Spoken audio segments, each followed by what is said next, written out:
तो दोस्तों आज हम कहानी देखने वाले हैं 2008 की science fiction thriller movie death race की।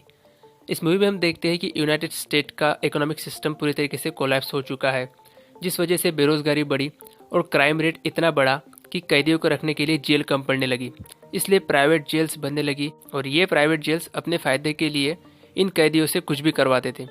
ऐसा ही एक जेल है जो कि एक आइलैंड पे बना हुआ है। इस जेल का नाम है टर्मिनल आइलैंड। पैसे कमाने के लिए इस जेल में प्रिजनर्स के बीच रेस लगाई जाती है और इस रेस को ब्रॉडकास्ट करके उससे पैसे कमाए जाते हैं। मूवी की शुरुआत में हम एक ऐसी ही रेस देखते हैं जहां पर रेस में आखिरी के 2 प्लेयर्स बचे हुए हैं, जिनमें से एक जो मास्क पहना हुआ है इसका नाम होता है फ्रैंकेनस्टाइन और उसके कोऑर्डिनेटर केस, और दूसरा प्लेयर जिसका नाम होता है मशीन गन जो। दोनों ही प्लेयर्स रेस के आखिरी पड़ाव में होते हैं, लेकिन अचानक फ्रैंकेनस्टाइन के गाड़ी के कुछ वेपन्स काम करना बंद कर देते हैं और पीछे से मशीन गन जो उस पर ताबड़तोड़ गोलीबारी करता है। फिर फ्रैंक अपनी गाड़ी का बैकशील्ड रिलीज करता है जिससे उसे थोड़ा समय मिल जाता है, लेकिन जो फिर भी उसका पीछा नहीं छोड़ता। केज कहती है कि अगर जो मिसाइल फायर करेगा तो वो दोनों मारे जाएंगे, लेकिन फ्रैंक उसकी बात नहीं सुनता, इसलिए केज गाड़ी से बाहर निकल जाती है। फिर जो मिसाइल फायर करता है और फ्रैंक की गाड़ी ब्लास्ट हो जाती है, लेकिन इसके बावजूद भी वो फिनिश लाइन क्रॉस करने में कामयाब हो जाता है। फिर हम देखते हैं मूवी का लीड कैरेक्टर जिसका नाम है जेनसन एम्स। वो एक फैक्ट्री वर्कर होता है। यहाँ पर इन लोगों को उनके काम के पूरे पैसे भी नहीं दिए जाते और ऊपर से पुलिस आकर उन पर लाठीचार्ज करती है। रात को जेनसन अपने घर जाता है, अपनी वाइफ से मिलता है और फिर उसकी बच्ची को मिलने के लिए ऊपर के कमरे में जाता है। तभी उसके घर में एक मास्क मैन घुस आता है जो उसकी वाइफ को मार डालता है। जेनसन जब नीचे आकर देखता है तो वो उसे बेहोश कर देता है और जिस चाकू से उसने उसकी वाइफ को मारा था वो चाकू जेनसन के हाथ में रख देता है। जाते जाते ये मास्क मैन इस तरीके का एक शूटिंग साइन बनाकर जाता है। उसके बाद पुलिस आकर जेनसन को अरेस्ट कर लेती है। फिर 6 महीने बाद जेनसन को टर्मिनल आइलैंड लाया जाता है, जहाँ पर वहाँ का गार्ड उल्रिक उसकी अच्छी खातिरदारी करता है। फिर उसे एक सेल में डाल दिया जाता है जहाँ पर पहले से ही 3 लोग मौजूद थे। उल्रिक को पता होता है कि वो 3 लोग जेनसन की अच्छी खासी धुलाई करेंगे, इसलिए वो मज़ा लेने के लिए वापस आता है, लेकिन वापस आकर देखता है कि जेनसन ने उन तीनों की पिटाई करी है।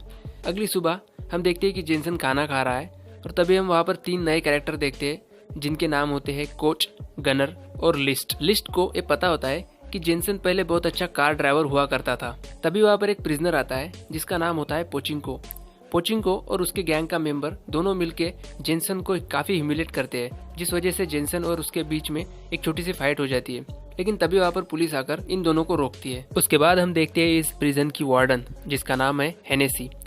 वो जेनसन के रिकॉर्ड देखती है तो उसे पता चलता है कि जेनसन एक बहुत अच्छा ड्राइवर था, इसलिए वो चाहती है कि जेनसन नेक्स्ट फ्रैंकेनस्टाइन बने, क्योंकि जो असली फ्रैंकेनस्टाइन था वो उसकी लास्ट रेस में मारा जा चुका था और ये बात बहुत कम लोगों को ही पता थी। और फ्रैंकेनस्टाइन का मास्क लगा के कोई भी फ्रैंकेनस्टाइन बन सकता था, इसलिए उसने ऐसा ऑफर जेनसन को दिया, लेकिन जेनसन अपनी लाइफ को रिस्क में नहीं डालना चाहता था। तो हेनेसी उससे कहती है कि जो भी 5 रेस जीतता है उसे इस जेल से रिहा कर दिया जाता है, और फ्रैंकेनस्टाइन ऑलरेडी 4 रेसेस जीत चुका था, तो जेनसन को अब सिर्फ 1 रेस जीतनी थी और उसके बाद उसे भी रिहा कर दिया जाएगा। उसे सिर्फ फ्रैंकेनस्टाइन बनकर रेस में हिस्सा लेना होगा। फिर हेनेसी उसे कोच से मिलवाती है जो कि फ्रैंकेनस्टाइन के गाड़ी का मैकेनिक होता है।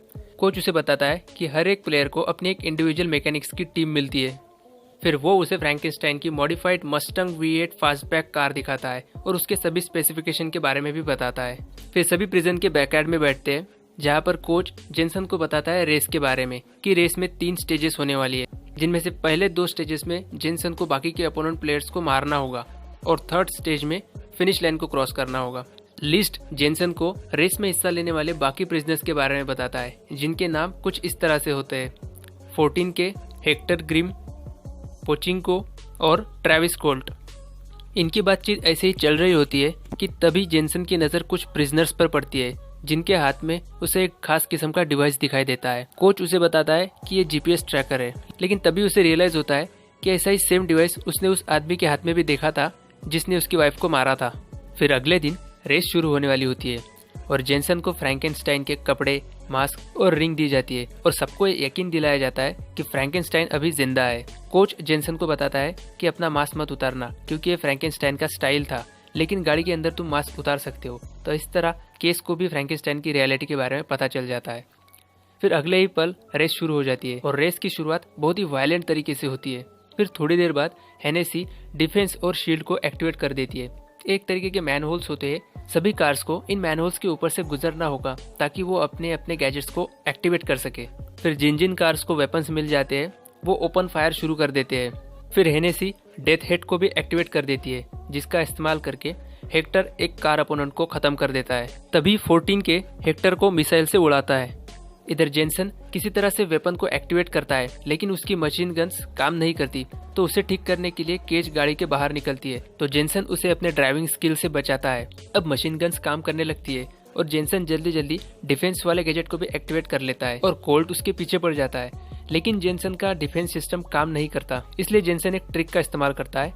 वो केस के सीट को जंप कराता है और उसके जरिए कोल्ट की कार पर ऑयल डलवाता है। फिर केस उस पर लाइटर फेंक देती है, जिससे कोल्ट का भी खेल खत्म हो जाता है। फिर जो जेनसन के पीछे पड़ जाता है, लेकिन जेनसन का ध्यान उस वक्त भटका हुआ होता है क्योंकि वो पोचिंको की तरफ देखता है और पोचिंको वैसा ही शूटिंग वाला साइन बनाता है जैसा उस मर्डरर ने बनाया था। इस चीज का फायदा लेकर जो जेनसन की कार को एक जबरदस्त टक्कर मारता है और इन दोनों को पीछे छोड़ के पोचिंको फिनिश लाइन को पार कर जाता है। रेस खत्म होने के बाद जब कोच और उसके आदमी कार को चेक करते हैं तो वो देखते हैं कि सभी गैजेट्स तो अच्छे से काम कर रहे हैं, लेकिन रेस के वक्त वो एक्टिवेट क्यों नहीं हुए, ये उनके समझ में नहीं आता। जेनसन हेनेसा के पास जाता है और उससे कहता है कि वो अब रेस में हिस्सा नहीं लेगा क्योंकि वो जानता है कि पोचिंको ने ही उसकी वाइफ को मारा है। इसी के साथ वो हेनेसा पे इल्जाम भी लगाता है कि ये सब कुछ तुमने ही किया है ताकि तुम्हें एक नया ड्राइवर मिल सके।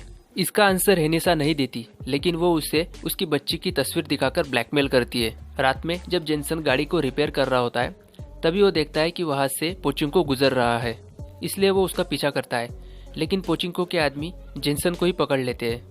पोचिंको उसका सर तोड़ने वाला होता है, लेकिन तभी लिस्ट आके पोचिंको को रोकता है और इस डिस्ट्रैक्शन का फायदा उठा के जेनसन उसके बाकी सारे आदमियों को मारता है और उसके बाद पोचिंको की भी अच्छी धुलाई करता है। फिर पोचिंको ये एडमिट करता है कि हेनेसा और उल्रिक ने उसे ऐसा करने के लिए मजबूर किया था। फिर जेनसन उसे जान से मारने वाला होता है, लेकिन तभी उल्रिक और गार्ड आके उसे ऐसा करने से रोकते हैं। अगली सुबह रेस का दूसरा स्टेज शुरू हो जाता है।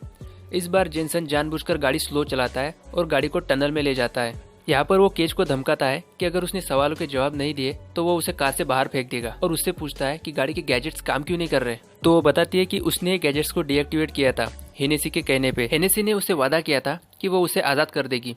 उसे सिर्फ एक चीज का ध्यान रखना होगा कि फ्रैंकेनस्टाइन रेस को जीत ना सके। तो जेनसन को समझ आ जाता है कि उसे यहाँ पर जीतने के लिए नहीं बल्कि सिर्फ एंटरटेनमेंट के लिए लाया गया है और उसके बाद किसी और को फ्रैंकेनस्टाइन बनाया जाएगा। उसके बाद वो गाड़ी का स्पीड बढ़ाता है और फिर से रेस में आता है और पोचिंको के पीछे पड़ जाता है। जेनसन यहाँ पर सबसे पहले वेपन वाले गैजेट को एक्टिवेट करता है, जबकि कोच को लगता है कि उसने डिफेंस वाले गैजेट को सबसे पहले एक्टिवेट करना चाहिए था।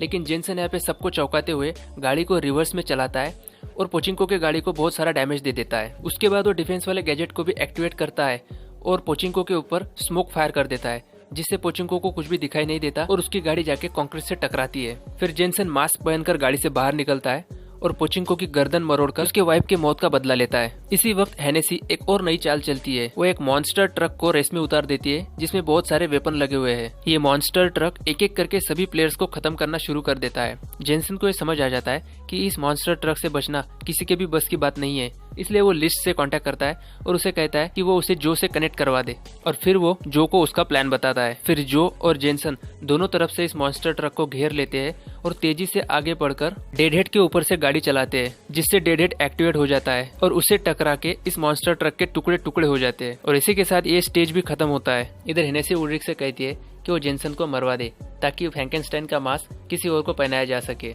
इसलिए उल्रिक फ्रैंकेनस्टाइन के गाड़ी के नीचे बॉम्ब लगा देता है। फिर कोच जेनसन को स्क्रीन पर कुछ दिखाता है, जिसे देखकर जेनसन एक प्लान बनाता है। वो गनर से कहता है कि गाड़ी में एक और फ्यूल टैंक लगाया जाए। उसके बाद वो जो से मिलने जाता है और उसे भी प्लान बताता है। अब रेस का आखिरी पड़ाव यानी कि स्टेज 3 शुरू हो जाती है और उल्रिक मैनहोल्स को कंट्रोल करता है। वो तभी एक्टिवेट होते हैं जब जो की गाड़ी उसके ऊपर से गुजरती है और इस तरह जेनसन को ना ही डिफेंस के गैजेट मिलते हैं और ना ही वेपन्स। लेकिन जो के पास वेपन्स होते हैं, इसलिए वो जेनसन की कार पर ताबड़तोड़ फायरिंग करता है। जेनसन यहाँ पर एक ट्रिक का इस्तेमाल करता है और वो बैकशील्ड रिलीज कर देता है, लेकिन ये तो जो के साथ पहली बार भी हुआ था, इसलिए जो इस बार इस ट्रैप में नहीं फंसता। उसके बाद वो जेनसन की कार पर मिसाइल्स दागना शुरू कर देता है, लेकिन सभी मिसाइल्स जाकर दीवार से टकराती है और दीवार टूट जाती है। फिर जेनसन और जो उसी रास्ते से उस प्रिजन से बाहर निकल जाते हैं।